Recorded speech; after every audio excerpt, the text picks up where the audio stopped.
Assalamu alaikum wa rahmatullahi wa barakatuh. Ibrake mukasage manyaga nga tuli ku the mighty extra digest mugoba nsonga. Every Sunday is a business show.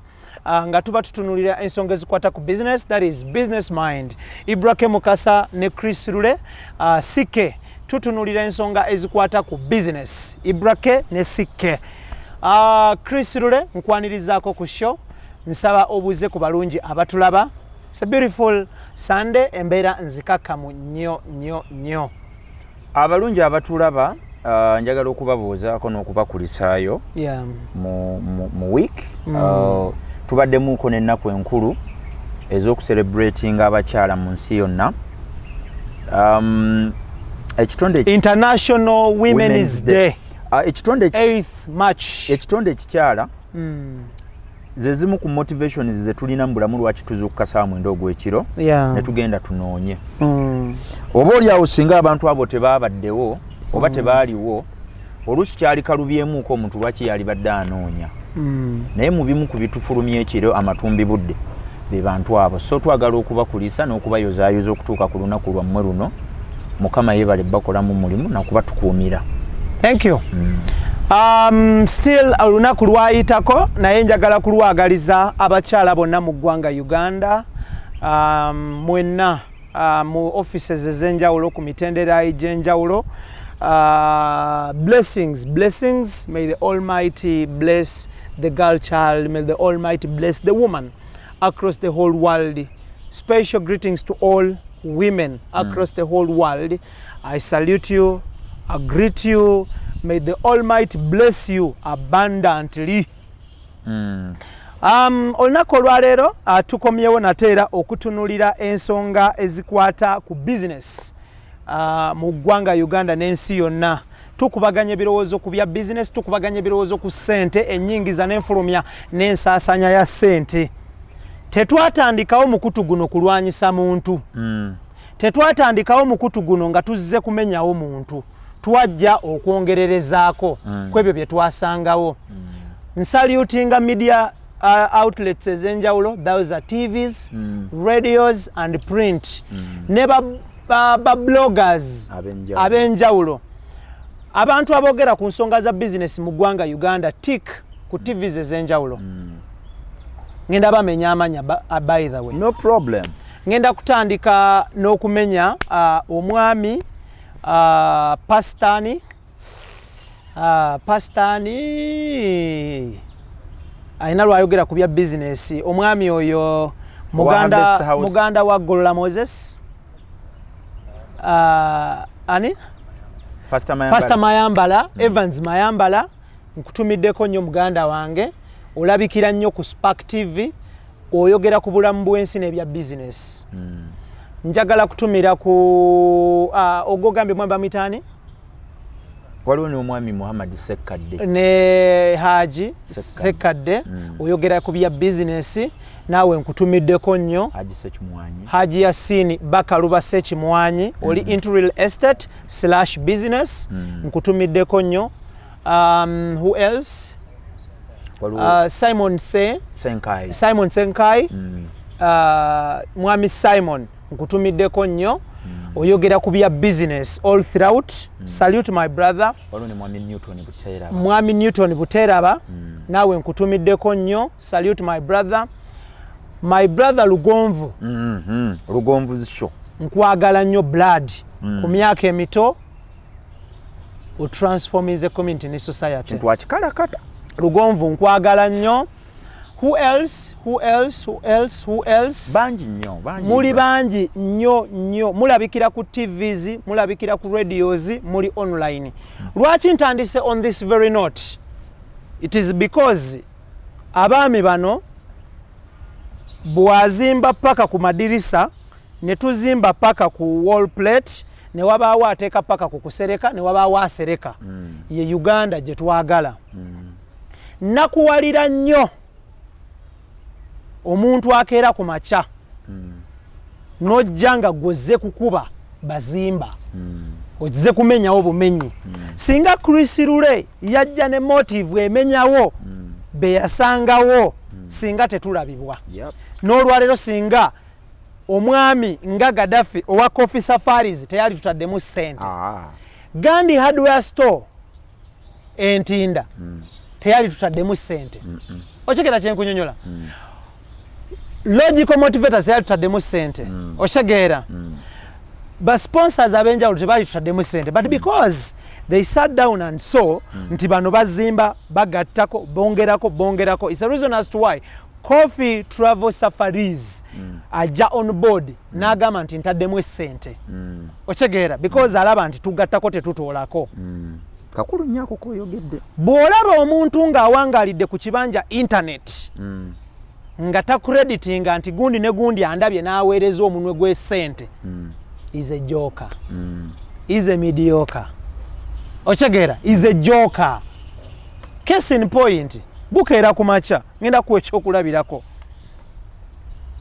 Tulina abakola omulimu gwa bwannakyewa nga tatunulidde ba sponsor abo balala. Omwami Henry Ndugwa Kakensa talina amusasula, akola gwa bwannakyewa and is doing a great job. Okitegeera, omwami oyinza obba tomutegeera, but fe abamutegeera tumutegeera.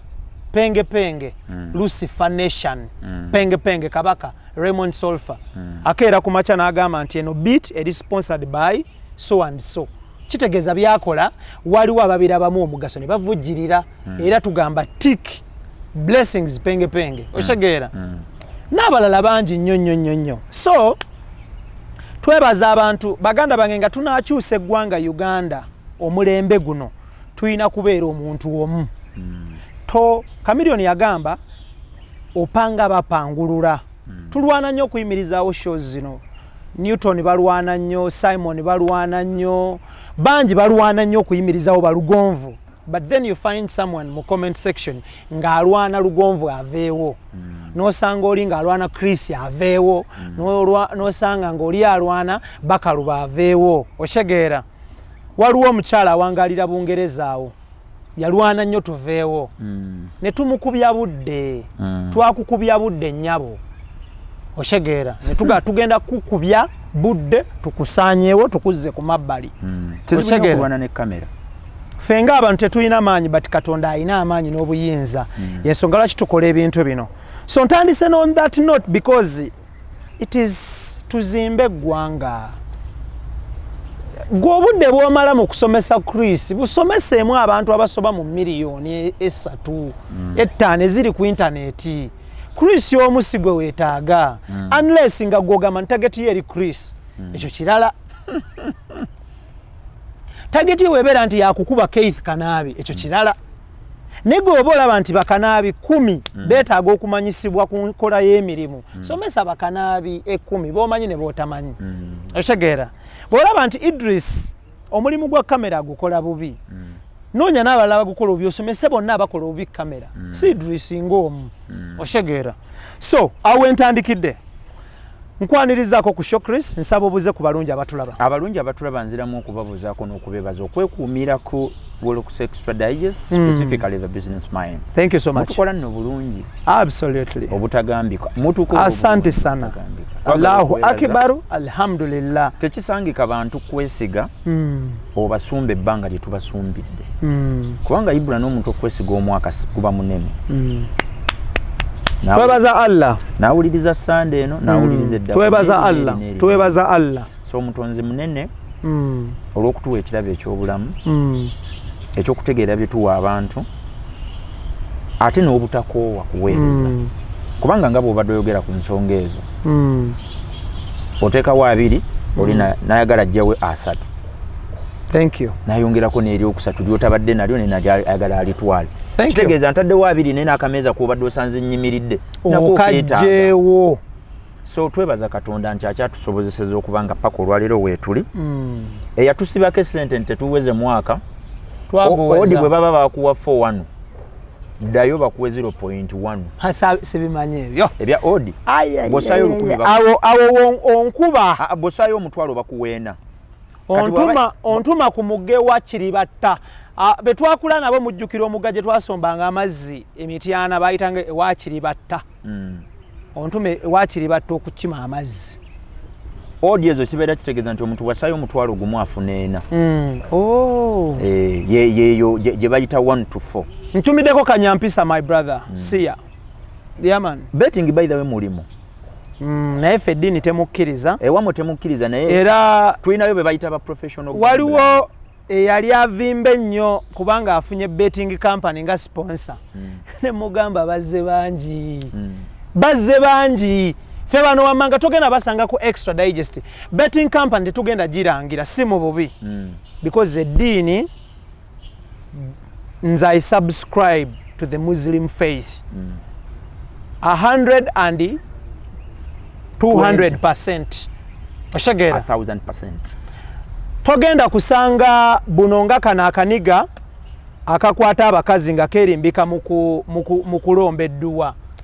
Waliwo akavubuka kakwata abakazi kefuula akalomba edduwa. Togenda kusanga kuna alomba dduwa. Oshagera nkubirira business togenda kulanga. Oshagera. So ebya betting sibitegeera. Oli yali yewana bichi nemuga betting tetulina betting company kuno because nze so kuyimirira abantu tandika okugamba abantu bagende ba betting Allah ngenda muddawa era bwe nfulumye statement Allah ngenda muddawa osobola okusangayo mukwasi oshagera nga mukwasi agamba tewesiga muntu ngakule tonda really nalaba mukwasi ng'ayogera ebintu ebyo. Ngamba okay.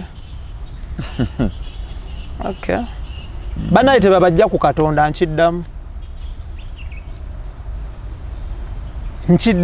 mu ddiini gy'okkiririzaamu tebakujja ku Katonda. Kati Ibra ekibuzo kiri ki? Ebirala tebakujja ku Katonda. Ebirala byonna bakuwugule naye ku Katonda tokole ensobi omulungi atulaba. Ekibuzo kiri kimu njagala ansa yakyo. Kujina enkoko kyekyasooka. That debate nagiteeka mu Idris yagisobola. Idris kujina enkoko kyekyasooka. Ewulire kyakozeemu. Aye kimala kyakozeemu. Nedda seba akumaze. By the way ekibuzo kirina simple answer. Kyekyasooka. Ekitasobola kuteekawo kinnakyo tekisobola kusooka kirala. Ye answer. Ye answer. Kati omuntu agamba ove Katonda. Gwosobola okuteekawo Katonda? Katonda yanteekawo. Kati webale nnyo tusobola musooka. Mukwasi yali abyogera. So embozi yejjina enkoko. Abatagitegera balowooza lulimi lusaaga. Mukwasi yagamba abantu. Erina amagezi mangi. Ejjita lisobola kwewanira ku nkoko. Mukwasi yagamba abantu muve ku bakulembeza Katonda. Ere nengamba era oli mukwasi. Tugende maaso Chris. Kakati njagala kutandikira on a lighter note. Era njagala abalungi abatulaba bampulirize ku luno bulungi nnyo kubanga bano wakulu. Tutufune a recap of the last show ne reaction y'abantu then to proceeding. Ekintu nti omuntu gwensinga ssente sikkiriza kumpabula mu byansimbi kikulu nnyo. Kyaleetera abantu okwekuba empawa n'okutemaganamu ebibinja. Abantu beeyawulamu mu bibinja. Waliwo abasupportinga statement yo, waliwo abagikubamu ebituli. Tugenda kutandika n'abagisupportinga balina entegera gye bagitegeeramu. Waliwo n'abatakkanya naawe mu bubi nga tebayomba naawe. Era nkusaba toyomba n'omuntu Chris. Ebiseera sibirina. Thank you so much. Wabula mukwasi yagoyinga extra mile n'akinnyonnyola ng'akubaganya ebirowoozo ku kyatategeera. Bw'avuga Benz ayinza okuyambibwako ng'eseeredde. Kiringa keera ku makya omuntu ng'abakyala aganza baganze bw'akunnyonnyola nti abakyala baganze gw'akwata abakazi tosobola mutegeera. Oshegeera ontegedde bulungi nnyo nja tugenda mpola nkunnyonnyola ensonga eno. Omuntu ng'aganza abakyala ne bakkaanya Idris tulifena omuntu ng'aganza abakyala n'abalyoka bagenda mu kikolwa eky'obuntu obukulu, ekikolwa eky'obwakatonda. Oli bwakeera ku makya n'akugamba nti munnange nno omukyala baganza muganze, gwarepinga abakyala akwata abakyala oli ojja kumuwakanya. Lwaki? Mbuuza lwaki? Kubanga gwe wamanyira kukola ki? Okwata bakwate. Okigera kye nkunyonnyola. Naye aganza amanya nti omukyala bamutonera ki? Ekimuli. Amanya nti omukyala bamugulira amasimu, bamuwe ssente, bamutwala mu bifo eby'ebbeeyi n'ali ekyemisana nga Jikoni restauranti. Omukyala nga bamukwata ne bamutwala ku Jikoni n'ali ekyemisana. Osobola okumutwalako ew'omugagga wange chairman.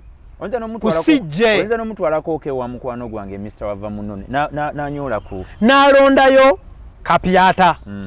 So n'omuwonye emmoroka kati oli bw'akunnyonnyola n'omuwonye emmoroka ze basibamuko ebipapula bya Gucci. Oli bw'akunnyonnyola nti omukyala bamukwata mpola mpola ne bamuperereza nga tebannamutwala mu kikolwa ky'abantu bakulu. Kikola eky'obwakatonda bw'ogamba abantu abangi. Gwe oba wamanyira kukwata bakwate ng'obasanga mu kinaabiro n'omukuba engwala n'omurepinga, ono bw'akunnyonnyola nti baganza ne bafukamizaako omugulu okumu ne batona, gwe tobitegeera because gwe wamanyira kukola ki? Kukwata bukukabasanya. Kati ye mukwasi tasobola kutegeera because gwe kyonnyonnyola kirala naye abiraba bulala. Okigera kye nkunyonnyola. Oli we bamunnyonnyola nti Katonda bafukamira ne basaba musabe tebamuboggolera tebalagira mulagire. Ng'oli akugamba yamanyi oba abikola batabikola. Nze ndi buvunaanyizibwa bwe. Okigera. Kakati njagala kugaba. So ye point eyo nti abantu tebategeera Chris kushewedde nti omuntu gwensinga tampa magezi ag'ebyensimbi muche musingamu. Yes. Mbadde njala kuwa ebyokulabi. Mbadde njala kugaba amateeka agafuga okuweebwa amagezi gegano wammanga. Etteeka erisooka omuntu atalina bujulizi mu kintu kyakola takuwabula. Obujulizi obukwatwako takuwabula. Tangible evidence lyetteeka erisooka. Etteeka eryokubiri okuggyako olinga ekintu kyakuwabulamu ayina ebirabibwako n'amaaso go muwa amatuugo. Bwe weebuuza ku muntu ayina bano be tuyita abakubi ba pulaani nga ziri mu mutwe naye nga ku ttaka teziriiwo paka ng'omufaananyi byakuwabuddemu tojja bifunamu. Extra digest mugoba nsonga kwe tuli Ibrahim Mukasa gemanya gange tuli ne Chris Lule. Ise Sunday tutunulira eshow yaffe ya Business Mind. Era nga olunaku lwaleero ne banga erijja mu maaso wetuli okubanga tubatangaza mu nsonga zino twajja okugattako siso okutoolako. Era nga nkugamba tuli proudly sponsored by Coffee Travel Safaris nga bano bakafulu mu local tourism, bakafulu mu kutambuza mu ggwanga Uganda okugenda okulambula mu bifo ebyenjawulo, basobola okugobera kutambula mu ggwanga Uganda ne wabweru w'eggwanga Uganda, bakuyambako okufuna ku airport pickups, bakuyamba okutambula okugenda mu bifo ebyenjawulo, bakukwasaganiza ku nsonga ezikwatagana ne travel zonna mu ggwanga Uganda ne wabweru w'eggwanga Uganda. Babayise ba Coffee Travel Safaris basangibwa ku Sebagala Road ekisaasi bwe guli. Yes sir. Wojja okubanga basanga bakubire ku namba z'essimu be bano betutambula nabo aba Coffee Travel Safaris be bateeka ssente mu show yaffe. Genda maaso Chris. Njagala kuwaga ekyokulabirako ekirala kimu. Tewaliwo omuntu akola mirimu gitegeera ng'agikuguseemu n'agisuumusa n'abaako wagituusa. Naddayo n'agenda mu kyalo anoonye kanwaji alunda embuzi ajja amuwabule amuwa amagezi g'ebyo byakola. Genda maaso. Ibrahim Mukasa ebbanga lyomaze ku YouTube n'experiences z'omaze okudevelopinga mu kuddukanya emikutu egiri online. Kizibu nnyo okuva wano n'ogenda n'osanga muwebe avuga boda ali ku stage ewaffe ku Nkuruma Road ajja kuwa amagezi mu butya bwe baddukanya online business. Mu bumpimpi Kristo yagala kuŋŋamba nti omuntu ayina kuwa munna amagezi nga bali in the same line of business. Bwe mubeera mu line ya business emu ntumirako mukwano gwange policy yakitegedde bulungi nnyo atunda ngoye ku kyamutawazi. Salute my brother. Yaŋŋambye nti nze ekintu kye wayogedde nakifunye bulungi nnyo. Bwe mbeera mu dduuka erya kyamutawazi nga kapito wange wa miliyoni 15 sisobola kwebuuza muntu alima kindye nga botiiki gy'alimu ya mitwalo 7. Totally different. Kakati obeera onoonya ki? Capital mwenna wanjawulo. However much muli musemu business. Katateyo scenario ndala Chris. Njagalo gitunnyonnyole nayo. Abantu bali mu business yemu capital wanjawulo. Who advises who? Akusinga capital akuli wagulu yayino kuwa amagezi. Thank you so much. Gwe weegomba okubeera. Thank you so much. Omuntu gw'oteegomba kubeera tolina mwebuuzaako. Bw'onaamwebuuzaako ye bw'aba ategeera lwaki tali wooli. Extra digest mugoba nsonga. No, ekintu kyangu nnyo. Yeah. Ndi mu business yakulimira ku large scale. Nina ekazi zange ez'akasooli 105. Kakati ntandika ntya okugenda okwebuuza ku mwami Sebisunsa mukwasi alimira mu bidomola. Kati ompa magezi kuki? Era oba ompabula kuki? Akuwa amagezi ag'okulimira ku small scale. Ate nga ndi ku ekazi 105. Ekintu kino njala bakifune bulungi. Amagezi tugajja ku abo be tulowooza nti ebintu bye bakoze bisinga kumbeera gye tulimu. Amagezi ntegeeza ag'ebyensimbi ag'okukulaakulanira mirimo gyaffe. Singa mbanga ndi mu ttaka nga ntandika butandisi nga mwami Alex Masabo wa Masaba and Property Consultants. Mwami Masaba bw'aba anoonya amagezi g'okudeveloping ettaka ayina kunoonya ba mwami Kamoga, ayina kunoonya ba mwami Bakaluba, ayina kunoonya abamuli waggulu large scale. Kati singa mwami Masaba agenda ewaabwe gye bamuzaala Embaale n'anoonyayo mukwasi amuli wansi atunda ettaka ly'omu byalo asala 3 mukwasi mukwasi nga gwayagala amuwa amagezi g'okukulaakulanya real estate business ateekwa okufaanana mukwasi gwe yeebuuzizaako kubanga okutegeera kwa mukwasi kukoma kwekyo kukoma kwa 2 kwa 3 kwa 4 kwa 5. Nze nabagamba bwe nti Ibra nti bw'oba oyagala okufuna mu byokola njagala kuwa live example. Omukyala yali agala kuzimba hostel z'abaana. Najja nanneebuuzako nangamba Chris, omuntu bw'abeera ne biliyoni ya Uganda nga ayagala kuzimba real estate oba hostel omuwa amagezi kuzimba ki? Ne mugamba hostels zifuna okusinga apartments eze Uganda. Nangamba nja kukuddira. Mu kwebuuza kwe bakola nga bamaze okusolooza ssente n'akubira muto owavuga booda. Gwe bayita kanyeesije. Omwami ye Sensubi. Bamuyita kanyeesije. Ate nkwali nnya tuufu. Ye kanyeesije. Owa booda n'amugamba nga bakuguza batya ettaka kwozimba hostel erye miliyoni 2.5. Miliyoni 4.5 paka ku 10 ofuna ettaka wagenda hostel. Kiri ku record omukyala hostel yagizimba. Kilometers 14 okuva Nkumba University weri.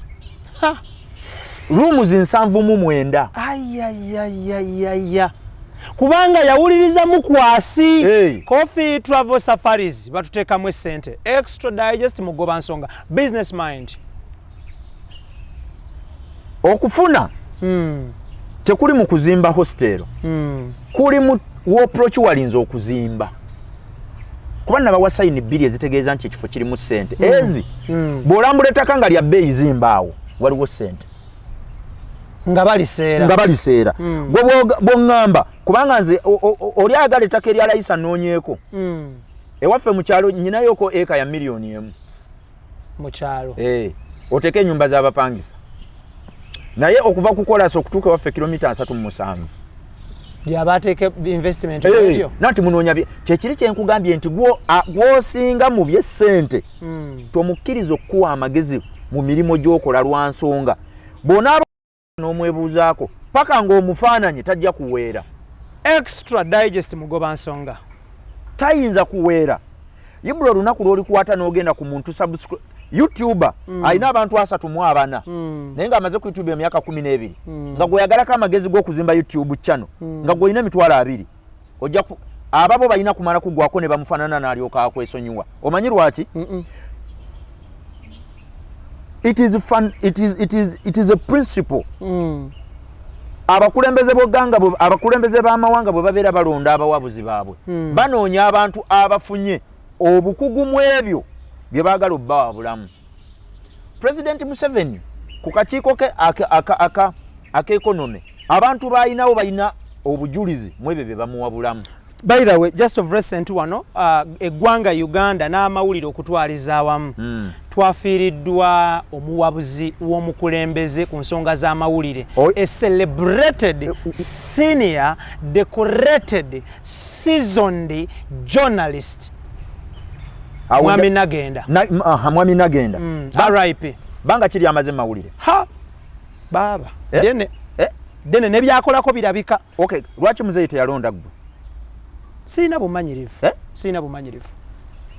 Kino ekintu kyangu nnyo. Londa omuwabuzi wo gwe weegomba mweje emirimu muwuli. Bw'obeera ng'oli mu restaurant abantu abaokwekubuuzaako be tuyina Mwami Matovu owa Masha Foods, Mwami Enoka owa Momo Cafe, Mwami Mandela owa Cafe Javas. Chairman. Assalamu alaikum chairman. I love you so much my boss. Tumita chairman. Be bantu boyina bw'obeera mu restaurant bw'obeera mu Mandela group of companies. Webale nnyo. Naye kakati oli mu business ya restaurant. Mwami Mugi owa Mugi's Foods oba Mugi Restaurant.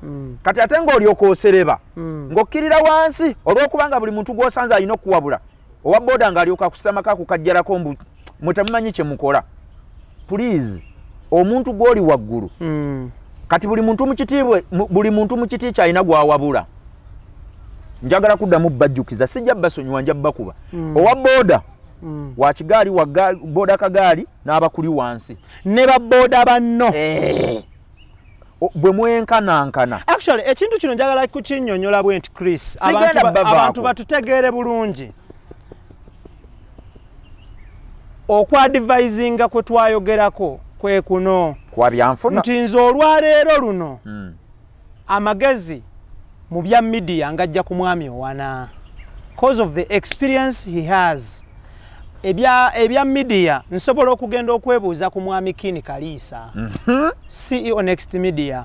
Nsobola okwebuuza ku my boss MD Mr. Johnson Omolo, MD NTV/Spark TV. Nsobola okugenda okwebuuza ku mwami Winston Agaba, MD UBC, oba mwami Morris Mugisha, Deputy MD UBC. Ochegeera.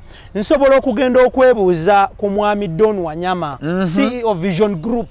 Because tuli mu line of business ye mu mawulire. So bwe musaba nti ne mugamba Mr. Morris Mugisha nsaba appointment n'agimpa mubuuza nti naye wano nkoze ntya nampa ku magezi, because one is a boss of a company eri mu employing abantu over 1000.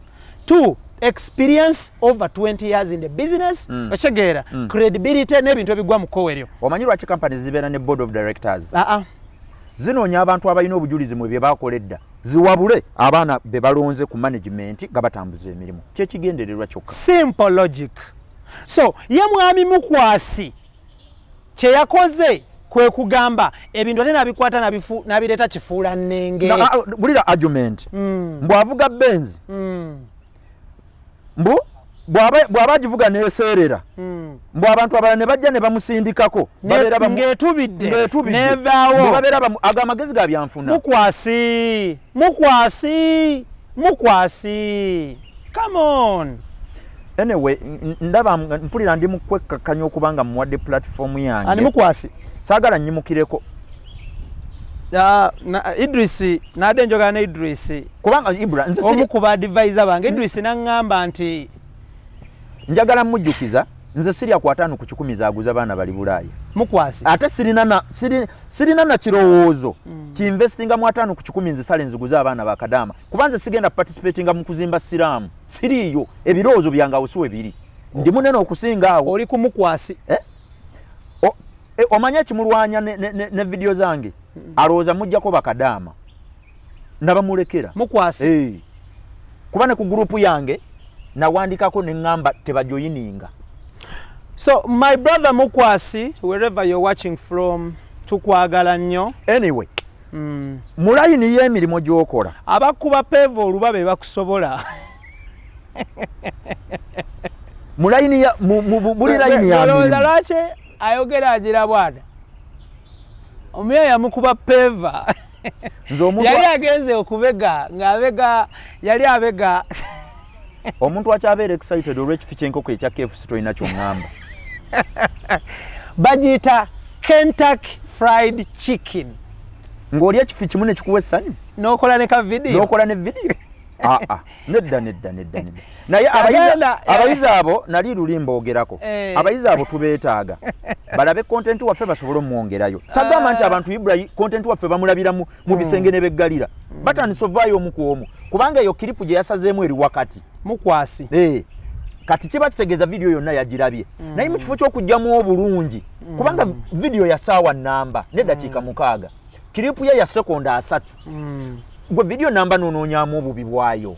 Anyhow, tukomaawo nkusaba abantu abakyakola ensobi mu nsibe bano wammanga nti bw'okeera ku makya n'owuliriza gw'osinga okuwa amagezi ng'omusinga omumanyirivu mu kintu ekimu byebyo by'osanga ng'omuntu aguze emmotoka n'agenda n'agula emitto kava z'emitto nga kuliko ekigambo Gucci nkiddamu nannyini Gucci ebulaaya oba ebunaayira takola seat covers tebakulimba blood nalabye ekimotoka weyekwatidde ekividiyo nannyini Gucci nendaba ogumotoka ng'ebitta abisabise ng'aladdeko nti Gucci kakati akabonero Gucci byakola bye bino wammanga lindako tugende mpola njagala kukuba takola seat covers Gucci tekola seat covers challenge me Mr. Mukwasi neda wembuuliza wewano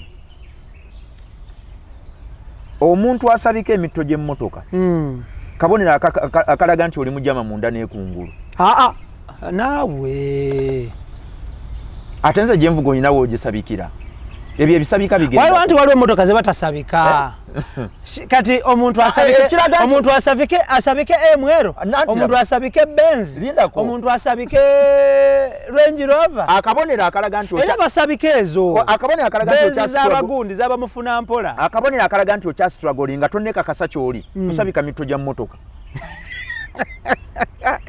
basaba ne banyabo kubanga lindako esimu zizino nkwata 2 tekuliko eriko cover ne kungulu sisabikako zonna ziwezeza omwaka saasangako n'emu emirimu gyenkola gya kutegeera gya buyonjo nze sikuba ttaka njegenda vaamu ekuba budongo taata ziizo iPhone omukonga aziyita iPhone olina woolaba akaatise tekuli scratch kati nsabika emmotoka emito gy'emmotoka nedda ako kabonero kalaga nti okyayina okutya gye navuga omwaka oguwedde njagala etuuka emyaka emirala 3 ng'emitto gikyali okke andi batugamba bw'otaasabika emitto emmotoka efa resale value ate nze engula zakutunda zakuvuga you are not a broker brother no are the broker no are the broker no no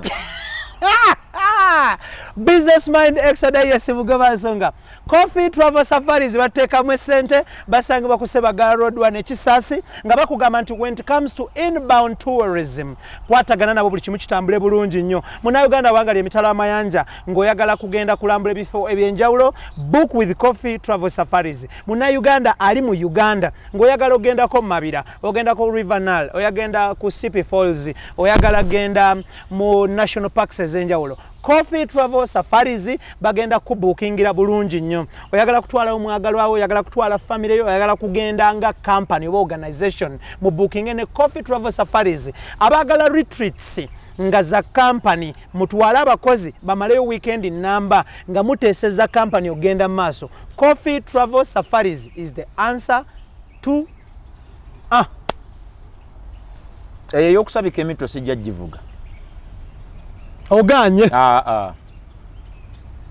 nedda nkiddamu Gucci tekola seat covers ez'emmotoka nkiddamu ekyo bwe mbanga nimbye munterereze mu comment awo kugulinge ne Gucci mugibuuzo bekola seat covers kati okuddayo ku nsonga gye tubadde tusomesa abantu tewaliwo amagezi gayinza kuweebwa n'otagafaanana buli muntu afaanana amagezi ge bamuwadde ngendeko mu bulango togenda twakavaayo Coffee Travel Safaris tugende maaso. Hey. Buli muntu afaanana amagezi agamuweredde. Nabagamba bano mu minding source gye mujja amagezi. Ag'ebintu bye musaamu ssente. Ndi Bulaaya. Ndi Uganda.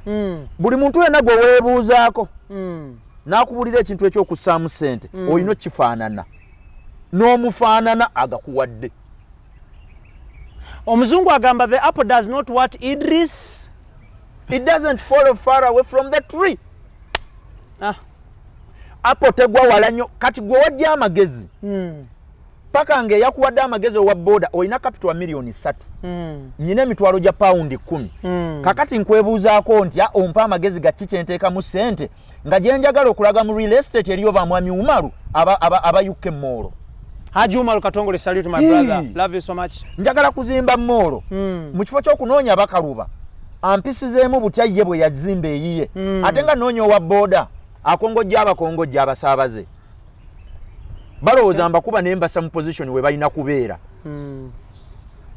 Nze mu bya media ebya online kakensa yampa amagezi kati ibro oyinza okunoonya mu byokufuna numbers kubira pengo yo ne muga naye numbers zikula zitya because ye kabaka wa numbers. Kati mwami Kakensa he becomes an authority mu kuzimba numbers ku social media because of credibility azirina and credibility. Mujjukira bulungi nnyo kusageri batwala eno nazzaawo endala batwala eno nazzaawo endala era bwe nafuna obuzibu yaŋŋamba kola bwoti ne bwoti ne bwoti ne bwoti ne bwoti omala ogirebe shwi.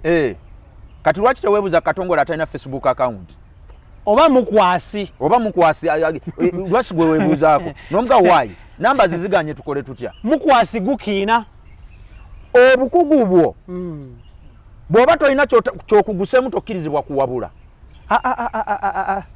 Sikutegedde sikutegedde awo bw'oba tolina ky'okuguseemu toweebwa lukubula toweebwa lukusa. Oli yagambye nti eyalinako ssente ne ziggwawo n'avuga takisi oba n'avuga booda omwebuuzaako zaggwawo zitya kati ate oyo n'okkulirana sisobola.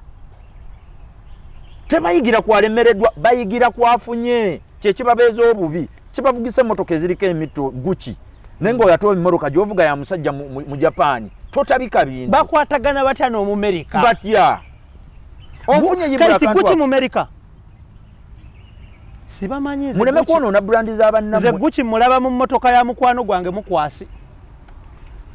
Obukugu bw'ozimbidde ebbanga eriwera bukuwa olukusa okuwa abantu abalala amagezi era mbanenya nnyo obutamanya ani akola ki n'ani alina kuwabula ki. Nze paka ng'olina obukakafu mu byokoze seebuuza ku balemereddwa. Amateeka aganfuga ge gano wammanga gagoberere bulungi nnyo. Sijja faayo oba onjagala oba tonjagala kuba ne bw'onjagadde tolina kyompadde kati sigenda faayo. Amateeka aganfuga ge gano bw'oba onampabula by'ojja okumpabuliramu bano obukakafu nti obikola bw'oba tobikola sijja kuwuliriza. Etteeka eryokubiri beera mukakafu nti obuwabuzi bw'ondeetera bisha just be sure make sure make sure nti okuwabula kw'ondeetera kuliko obukakafu nga wali okusaasaanyizaako mu bantu abasooba omu ng'obawabudde ne babaako kye bakugjamu era obulamu bwabwe ne bukyuka. Ekyokusatu ekintu ky'ompabulamu bwe kiba kisasuza jangu ng'olina ssente bw'oba tolina tojja. Yongerako ekirala etteeka erisemba ekintu ky'ompabulamu oteekwa okuba ng'okiri era ng'okirabika. Bano baabakubi ba pulaani eziri ku mpapula nga wansi teziriwo talina kyeyali akoze tonsemberera siri level eyo tojja kumpabula era sikikiriza nkiddamu gali ago geego bw'oba oyagala kumpabula jangu ng'ebyo ebintu obiri. Ngende wa Ibrake Mukasa nze naggamba ekintu kino nti ebintu by'okola you inspire me. Ibra ozimbye omukutu guno nga nkulaba abantu b'okolagana nabo mbamanyi okay ngambe kampani yammwe mugizimbye mbalaba abantu be mukolagana nabo mbamanyi ntumirako lawyer waffe Council Ann salute ate ne council wamwe sijja mmwokyeramu amanyi omulimu gwe era Council Ann the first day we met you we were seeking for legal advice not media advice era yatuwa legal ki advice era ye munnamateeka w'omukutu guno tulina ne munnamateeka omulala gwe sasobola kwatuukiriza kuno mwami ye yagamba okuntumira tekungattako mujja kundeetera buleetezi so nammwe so bakuba lawyer tulina balooya babiri ye Council Anne akkiriza omutumira Council Anne salute my sister I love you so much onkoze bulungi mu kuwabulwa n'okuwabula era tulinawo ensobi endala gye tubadde tukola singa mba nnoonya tiini namba gye tuyita tax identification number tiini lawyer oba council atalina bukugu mu musolo kizibu okumanya ebiri mu tax consultancy awo manyi bw'oba onoonya obeera onoonya omuntu ategeera tax regimes and tax rates ayina obukugu bw'omusolo kati awo weŋŋendera ne nnoonya omwami ali licensed mu by'emisolo nampa amagezi mu tiini nsobola kuteekamu tax rate nsobola kuteekamu tax regime ki ngende mu presumptive tax nteekemu withholding nteekemu VAT registering for rental nteekemu income tax nteekamu musolo ki ebyo si bya kanso kubanga talina license ya taxes gwe obudde bw'omala ng'osala vidiyo zaffe okuzinnyonnyola abantu onnyonnyola otya olulimi Oluganda mukwasi azi omukyala Gucci onnyonnyola otya olulimi Oluganda abantu muleme kwewa mirimu gye mutaasomerera can you imagine bwe mbeera nga ndi surveyor field zino bazaawula professions zino bazaawula bulungi nnyo mu engineering balimu ebika tuyina structure tuyina civil ne tubeerawo ku architect ne tubeera ne motor engineering oba automotive akuba plan si a structure ate si yazimba buli muntu alinawo paati gyazannya kati bannayuganda bano bwe bakolera ensobi afuna omu n'akola byonna oguzimbe ne guyisaawo emyaka ne gunafuwa ne yeebuuza ensobi bwe yali gye wajja amagezi toyinza kwawukana kwakuwadde magezi mulina okugafaananya ntumirako my brother Keith Kanabi I see you salute bw'onoonya Keith akuwa amagezi mu bya media nga yakawezaawo emyezi 8 ku mwaka nedda sebo obeera mwota oyo muto wange nedda sebo famire yange Jesu kale wamwebuuzaako ddi ku byozimba no Keith namugambanga nga tutambula ngali muzimba ennyumba ako kawandiike muyigwa okutuma yaŋŋamba munenga Keith takyawandiika bintu muyigwa okutuma abantu emirimu gye bajyamu waliwo omuntu gw'otambula naye nga wakutuma sigala kati ate gwe ntumya sigala bw'okomawo bw'onsanga ku mboozi ya microfinance ne credit financing sirika ogamba ki mpa buwire rekisi wange oba sportsman gwe ddawali mpa sigala kaali mukoleeze tesigingako kasike kajja akakampeereza nnywe ebyo bye bibyo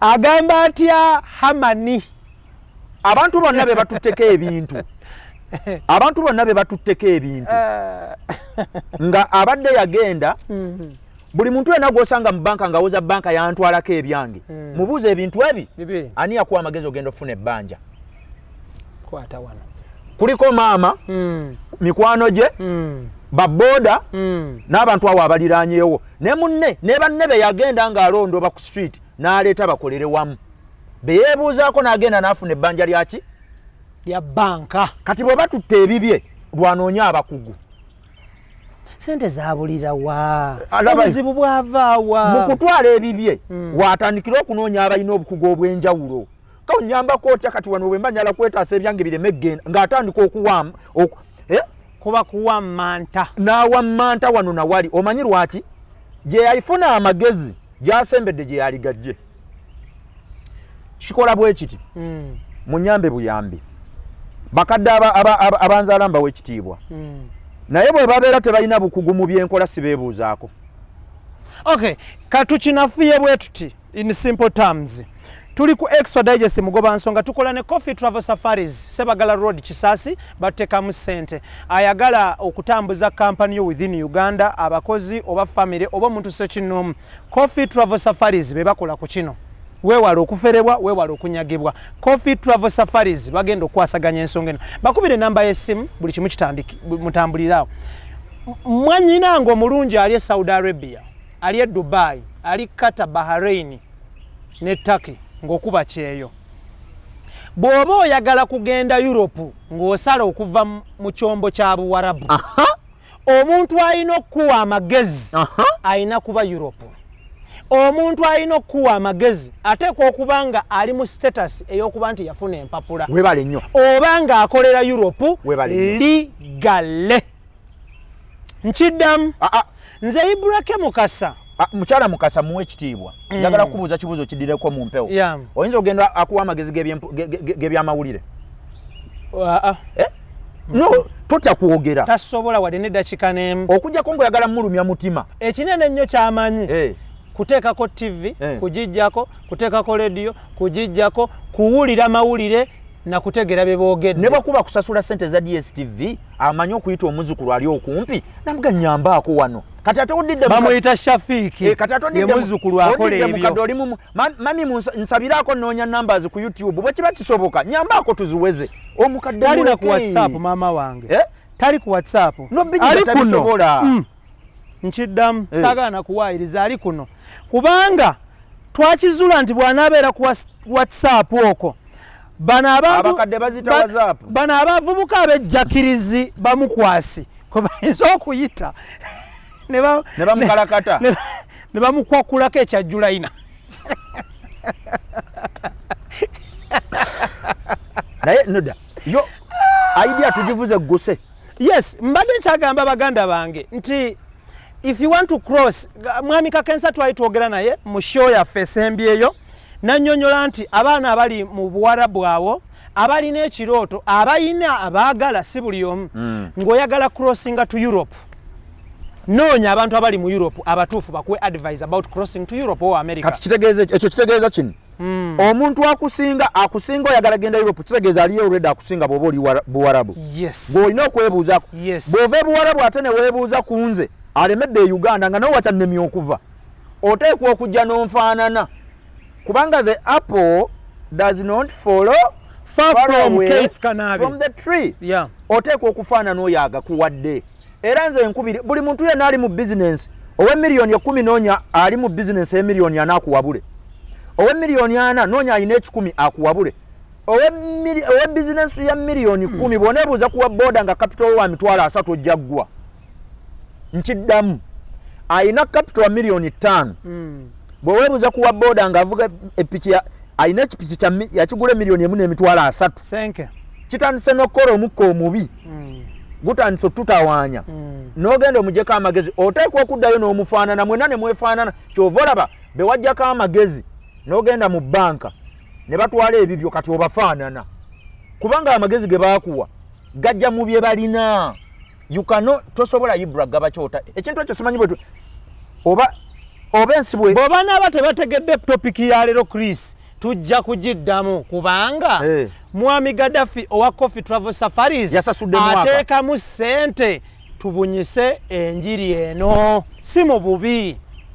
Lwaki tulemedde ku kintu kino? Because we wali kalusambulira abantu gye twagala abantu bategeerenga mukwasi.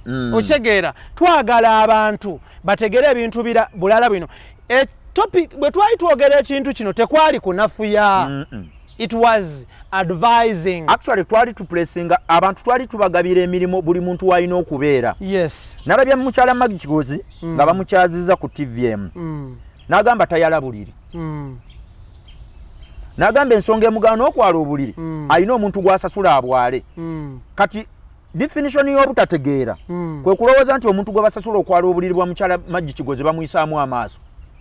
Kati bw'oba tolina amagezi gakola mulimo gusinga kwala buliri oyagala bakusasulira eki. Because abantu bakola ssente zibakolere bye baagala. Bwe bali nnyo. Period. Mukyala Magi gye bamusasula bamuteerako n'alawensi alina osasula abantu abakufaanana abaala obuliri. Kati ekitiibwa abakuwadde ekikumala singa akuteeka mu doketi gy'ojyamu. Abantu bayombye nga dokita ayogedde ekintu ekyo. Bagambye sigwe osoose kubeerako munene era yazisa obuliri naye muntu bye babeeramu ebyo era oliba olaba ki nange wendi wano bwe ngenda mu maaso ga chairman Mwami Mandela Haji mba kirala nnyo nabagamba buli munene wali mbeera wa buli munene alina gy'anafuyira. Absolutely. Case in point. Kabaka afukamirira Katonda. Absolutely. Kati nange ondabira ano kwekandagga naye nange nyina gye nnafuyira. Ewoto tuwaayo example. Si wange. Naye nange nyina bentuukamu nga mu bo siyina kuwogera.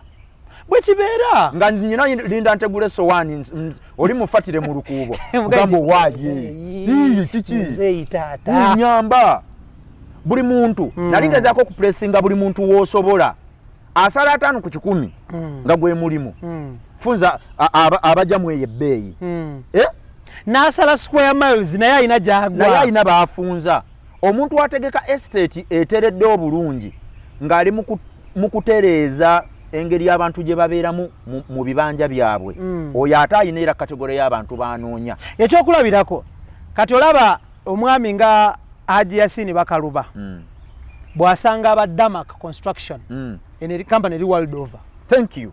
Abavunnamira n'abawuliriza. Kati njagala kwebuuza kibuuzo kimu kyokka. Mwami Bakaluba ayinza okunoonya amagezi ewa mukwasi. Kuki? Sikakasa nti alina ne video gye yali alabye.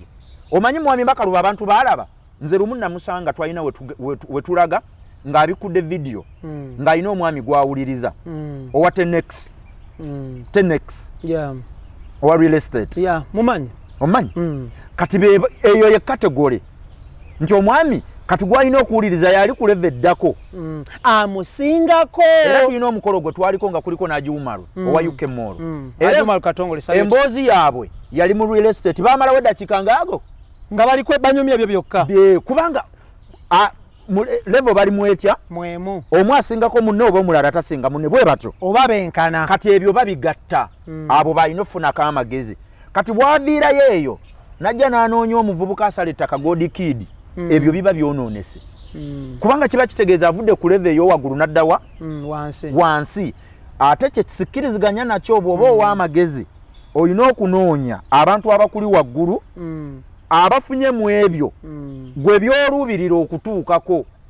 Sisobola kuva no ngenda UK nenoonya mitwalo 10 n'egi nenjiteeka ku akaunti yange nenkubira muto wange gwe naleka wano ng'ekyokulya kijja mu nze one nanga nemuga oba n'okubira justice nemuga waaye mbadde njala kunkeberera kaawo kati omuntu bw'aba ne ssente ezo kuki kitegeeza Katonda ono eyamuwa obwongo n'amaanyi okukola ebintu ebyo n'ekisa agenda alina omuwa abantu abali mu liigi eyo webali nnyo ekintu kiri kimu bwe banakitegeera bajja kufuna emirembe buli oweebuuza ku muntu ali mu mirimu gy'okola ng'akuli waggulu oteekwa omuluubirira n'omutuuka bwokka wansi olina okufaanana beweebuuzaako buli muntu alina ebbanja nga likusuze olaba oteekwa okuba ng'olinayo omuntu eyakuwa amagezi ogenda okwewola ddayo noonya omuntu oyo bulamu ki bwalimu akunnyonnyole ofune empeke y'otulo weebake ovunuke ebbanja eryo noonya omuntu ateewolangako ng'olina ebbanja lya bukadde 5 omwebuuzeeko butya bwe beewola bw'anaakuwa amagezi n'ogenda ne weewola oteekwa okukkirira n'ebintu byo paka ng'otuuse ku magezi g'oyo eyakuwabula lwaki bw'oba tolina ssente ojjawo obukakafu nti pulaani z'olina mu mutwe ezimazeemu ebbanga zikola oba tezikola nga tebannazisasula nabagamba ebintu bibiri okutegeerako ku representinga ssente z'olina ssente z'olina zi representinga okutegeerako ako kaddemu by'omanyi biri represented by the money you have by'omanyi biri represented ne ssente z'okuŋŋaanyizza Ibrahim Kasa okutegeerako kwenkanankana ne ssente kati z'olina kalizo obwongo mbuvuze buyingidde DTB ne UBA ne Centenary webale nnyo bwayingidde dda ku mapeera accounts zo ne bugenda ku UBA wano ne bugenda ku DTB wano ku land office awo Idris yantwalawo nangamba eno ye branch gye nkutaddemu togivangamu kati tunula ebikalu by'olina n'ebibisi obigatte ofune omanyi lwaki Forbes magazine omanyi lwaki ekola ekigambo kye bayita net worth kupulesinga abantu gye balina kubeera nasakinga net worth ya Keith Kanabi Google neŋŋamba unknown results kati nange okutegeera kwange kati nze omanyi netegeera bulungi era mu bintu bye neebaliza omutonzi buli lunaku Allahu akbar kwe kwetegeera alhamdulillah kwe kwetegeera siyinza kukola nsobi mu bulamu bwange kugenda wa mwami wava muno ne muwa magezi kikafuuwe era bwe ntuuka ewuwe nsirika bwe nti nentuula nempuliriza omusajja n'alyoka afuuwinga n'amagezi bwe ngenda wa mwami Lule gasita ntuula bwe nti nensiriikirira nempulira omwami bw'afulowinga n'amagezi bwe ngenda wa mwami Kirumira ntuula nensiriikirira bwe nti nempulira omwami bw'afulowinga n'amagezi kati nva ku ky'okumuwabula tomunyonyola bya benzi etubidde mu ttaka ne bwe mba simuwabudde ayina ssente ezisasula abanagisitulawo eri abantu abalina amaanyi nga gasuka ku maanyi eri abantu abalina amaanyi nga gazitowa okusinga obwongo bwabwe kati ng'omulimu gw'amaanyi si gw'amagezi ate mba sivumye nagambye empulesinga buli muntu w'alina okubeera in the right order omulimu gwo gudifayininga by'omanyi abali mu Bank of Uganda kakiiko akasemba bye bamanyi bye bibeeyimirira kati gwe ne bw'ofukuute ali ku niigiina mu bitundu bya kannabulemu owa booda katonda wo ne bw'aba akuviiriddeyo nga yenkana eggulu tosobola kuwa bwa gavana ebyamagero bikolebwa naye ekyo tekisoboka ntumirako Haman my brother owa booda katonda wo ne bwakuviirayo ebyenkana bitya tosobola kuoperatinga tosobola sala muntu oga promo UG owa booda katonda ne bwakuveerayo tosobola kubeera MD wa NTV Tone Senabulya I salute you my brother muntegedde bwe baba tebategedde nja kudda kubanga eyasasudde wajja ssente zikyaliwo Coffee Travel Safaris batuteekamu ssente yansuubiza naga agenda osomese bwe zinaggwawo nja ttunda ebijja naye olina osigala ng'osomesa kaakati gamba bwe nti ogambye owa booda ebyamagero bikolebwa naye tebasamuga nti genda mu theatre emulago olongose omuntu tokisabira tojja kifuna gwe musaala abasinga gwe bamanyi nga lukwago kati kanjagala kukusabula gwe nza ayogera nawe musaala z'oweereza Allah temulabikamu emu ng'oyagala bwa gavana oba Bank of Uganda tebuliimu oba gavana S mu byoba osabira obimanyi byoba osabira tambulira mu mawulire bw'oba oyagala bwa gavana ddayo osome I know inshallah inshallah era tuteekawo ka inshallah kakugumye kakuwe consolation mbakubiriza okutuwa amagezi mu ebyo bye mukuguseemu Lala Idrisi owa booda nja kukusaba obukugu bwe mu kusala jjaamu weebuli awo bwe mba nnyina gye naganga noonya bwangu abantu nno banvuma ntumira abantu bano wammanga Kasozi Henry William Kasibante Waswa muko booda ne jjajja Mukasa backstage yange baŋŋambye naye otwagaza ki naye ne baŋŋamba kimu otugamba amazima tuganyiigira naye ne tumana ne tugasanyukira lwaki kikulu nnyo omuntu okumanya pozishoni yo ennamba mu kisaawe mulimu abasirikale abayimirira ne bayimiriza obukambwe tebalaba na ku mupiira nga guzannyibwa baba batunuulidde bawagize akasuka akacupa gwe bakima gwe mulimo gwabwe kati oyo tayinza wabula Ronaldo be bayita abasitiwadi oyagala kuŋŋamba nti baboloboyi beekuŋŋaanyiza bagenda kuwa Ronaldo magezi kuteeba mukwasi so njagala mukkakkane ate kino kye yalumbye kikambwe nyina ebigambo obukadde buna bwe sinnakwatako nga byamukwasi nga bunafuya abantu kuwalampa bye batategeera bakukuba peva oluba kyobola ba KFC yabadde ekaluba waliwo ekifaananyi kye baakutta omugagga omu mu Kampala ina restaurant eri mbuwumbi nga buna omuntu wakerera ku majana agamba mu KFC ekaluba bubulijjo mikwano gye bagimuwaanira bwenkoko ya KFC ewooma naye ng'amanyi eriyo jjaamu simanya biti fe bagituleetera waka olowooza wajjumiya yajja kukola kakati omuntu nange abawala bano nenalabye omuwala oyo nga yeejaga naye omuntu oyo ayina yamuyita taata we maama we kakati badde nkugamba ekifaananyi kyafulumye kiriko omugagga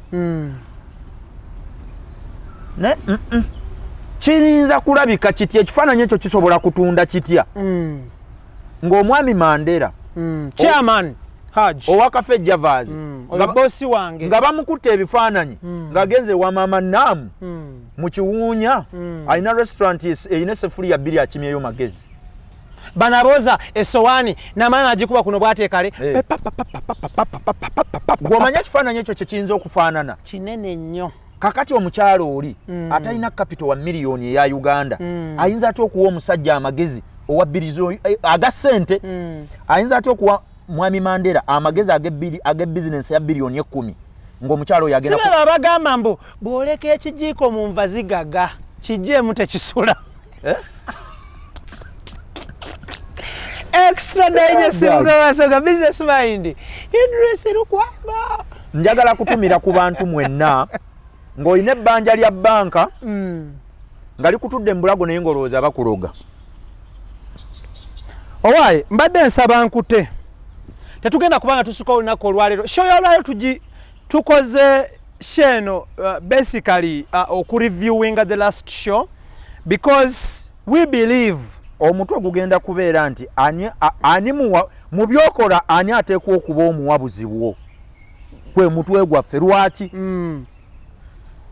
obujulizi bw'ebyo byokola bulabikira mu ssente so si mu kkerekere oba waalaala oba ebigambo ebingi oba okuwanvuya olubanga gwe bakuba peva mukwasi omudomo n'okwogera ennyo n'okusala bukiriipu mu vidiyo z'abanno nga bw'obudibeetingako tekikuwa bukugu mu ekyo ky'oliko maze ndi ku rekodi maze emyaka tugenda mu 4 nga njogera ku kintu kimu nga buli sande ndabikako ekyo kimpa authority okwogera ku kintu kimu lwa nsonga nze sigwira bantu ozimba tozimba era omuntu yenna ali eyo ng'amanyi mbadde mulwanyisa naddala ng'obadde osala ttaka sirina biseera byo mu byenzimba temuliimu ebyo mbadde nsaba tubate olwaleero bati travel safaris tukwebaza okuteeka ssente mu program eno thank you so much ntumiddeko Lordman Gaddafi mwami Mutabazi Gaddafi okuva Germany from June webale ku sponsoringa ali Namibia ali South Africa ali Zimbabwe ali Uganda ali Dubai again ali Europe Dr. Congo ejo nabadde naye ku video call nga y'omu ku bagenyi abakulu be baayise ogenda mu conference eya tourism mu Germany ng'ali mu kupresentinga ekyo kyokka kyandaze nti kofi byekola terootako buloosi eyina obukakafu n'obujulizi nti ddala tourism bamutegeera Coffee Travel Safaris Coffee KOFFI omuwabuzi w'omumanyi omwami wa Great Lakes omumanyi